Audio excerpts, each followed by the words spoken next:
시청자 여러분 안녕하십니까. 시사정책연구소 공감의 안필용입니다. 오늘은 네거티브 캠페인과 위기관리 능력에 대해서 말씀드려 보겠습니다.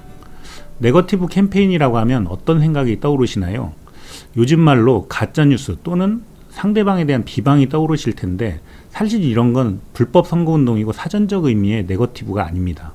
네거티브 캠페인은 상대방의 능력, 자질, 정책, 이슈 입장 등을 공격하는 선거 캠페인 행위인데요. 네거티브 캠페인은 선거 캠페인에서 후보자들 사이의 강점과 약점을 차별화하기 위해 불가피한 캠페인 방식입니다. 네거티브 캠페인은 상대방에게 공격을 가해 신뢰성을 떨어뜨리고 지지 세력을 약하게 만들어서 선거에 승리하는 것이 목적입니다. 그러다 보니까 합법적인 행위가 있는 반면에 근거 없는 허위사실 유포나 사실을 과장해서 상대방의 평판을 훼손할 수도 있는데 이는 불법적인 선거운동이 될 수 있기 때문에 지양하는 것이 좋습니다. 사실 선거를 하다 보면 상대 후보자의 능력과 자질이 부족하거나 도덕성에 문제가 있을 때 이를 비판할 필요가 있습니다. 이는 유권자들에게 객관적인 정보를 전달해서 올바른 판단을 유도하기 위한 과정입니다. 유권자들은 호감적인 선택보다 회피적 성향 때문에 투표하는 경향이 있습니다. 즉 누구를 위해서 무엇을 위해 투표하기보다는 어떤 사람 또는 어떤 일을 반대하거나 싫어하기 때문에 투표하는 경향이 있습니다. 따라서 유권자들이 상대방을 싫어하게 만들 요소를 찾아내는 과정이 필요한데요. 이때는 소문을 수집하기보다는 상대방의 공적 기록이나 주요 이슈에 대한 발언과 입장 등을 면밀히 조사해야 합니다. 전현직 정치인이라면 공적회의 출석률이나 주요 이슈에 대한 표결 등의 조사 대상입니다.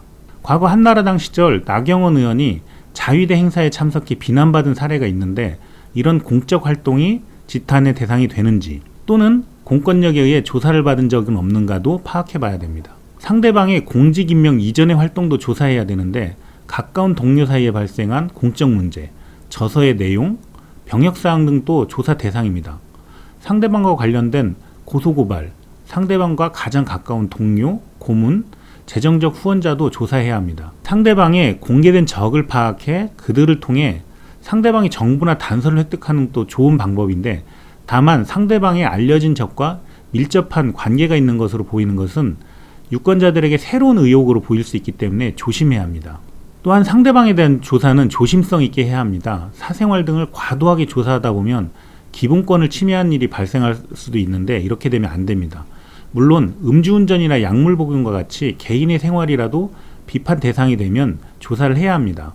그렇다면 네거티브 캠페인은 언제 하는 게 좋을까요? 상대방보다 지명도나 자금, 조직 면에서 열세이거나 상대방의 능력이나 자질, 도덕성 등과 관련된 결정적인 결함이 유권자들에게 잘 알려지지 않은 경우, 객관적 증거가 있을 때 네거티브 캠페인을 하는 것이 좋습니다. 또한 현직 정치인에 도전할 때 자금 면에서 상대방보다 크게 뒤떨어져 있을 때, 인지도가 훨씬 뒤떨어져 있거나 제대로 형성되지 않았을 때, 선거 캠페인을 현저하게 늦게 시작했거나 선거구 안에서 대다수 주요 인사가 상대방을 지지하고 있을 때는 네거티브 전략을 구사할 수 있습니다.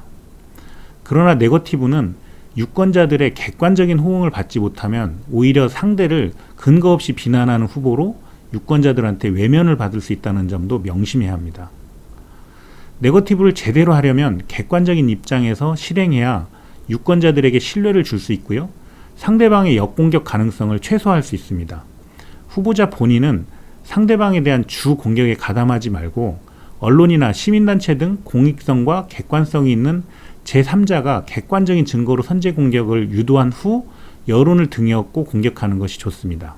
네거티브 공격은 과도하게 하면 공격자에게 불리하게 작용할 수도 있으니까 유권자의 정서, 정의감, 상식에 맞게 하는 것이 중요합니다. 공격의 소재는 신중해야 하는데요. 나이나 성별, 신체적 조건, 종교 등과 관련된 문제들은 부적절한 소재일 수 있고요.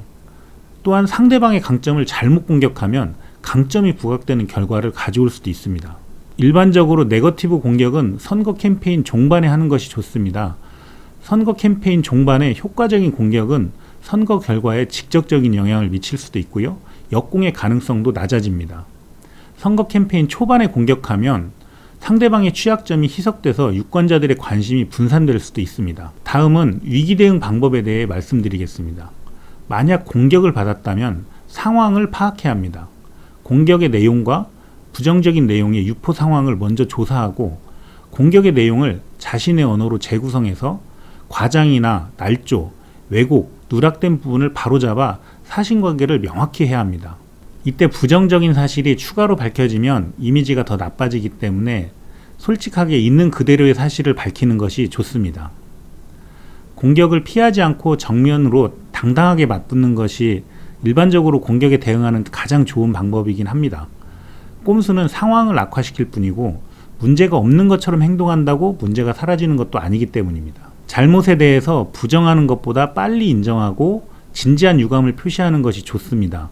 이런 태도가 유권자들에게 인간적 신뢰감을 줄 수 있고 상대방의 공격에 대응해서 재구성한 이야기도 유권자들이 귀를 기울이게 됩니다. 공격에 대해 유머로 대응하는 것도 좋은 전략입니다. 그러나 문제를 가볍게 여긴다거나 오만한 인상을 주지 않도록 하는 것이 좋습니다. 반격은 공격하는 방법, 즉 공격 방법의 정당성, 기본권 침해 여부, 공격 자료의 입수 경로 등에 대해서 해야 하고요. 공격자의 도덕성과 자격에 대해서도 하는 것이 좋습니다. 상대방의 부정적인 취약점을 공격하는 것도 좋은 방법입니다. 정치권에서 주로 쓰는 반격 기술이 불리한 주제를 자료 입수 경로로 되받아치는 것입니다.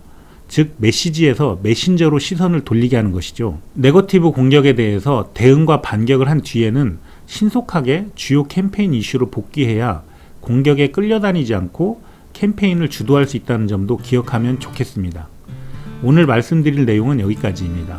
다음 시간에는 갈등과 위기에 대한 합리적 대응 전략에 대해서 말씀드리겠습니다. 지금까지 시사정책연구소 공감의 안필용이었습니다.